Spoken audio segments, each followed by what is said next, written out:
With one inhale, we have life, and in one exhale, we lose it. Over a year ago, we lost her. Helen Louise Barnes was born in a small farm town in Washington.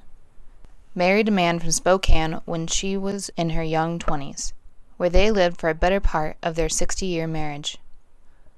She had 2 children, my mother and uncle, 5 grandchildren, and 6 great-grandkids.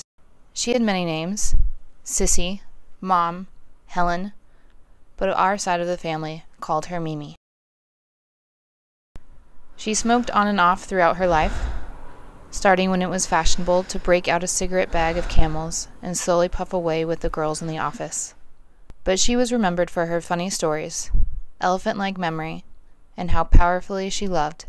She would remember and write you a card for every birthday, be at every birth, call on every holiday, and would remember a name from 50 years before. In 2010, Mimi was diagnosed with stage 4 lung cancer. The disease eventually spread throughout her body to her brain. She was desperate for air until she relied on an oxygen tank, first for just sporadic breaths, then for all her weak gasps. Her lungs crumbled and turned black as her breaths grew harder to draw. For the next 2 years, she tried to keep things as normal as possible, but the family watched her as her health steadily decreased. My mother, brother, and uncle's family were all with her at her bedside on her last night.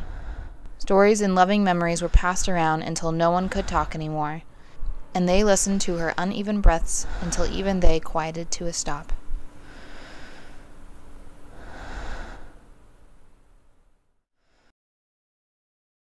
A year later, her stories are still passed around the dinner table, and her love remains as powerful within each person she touched.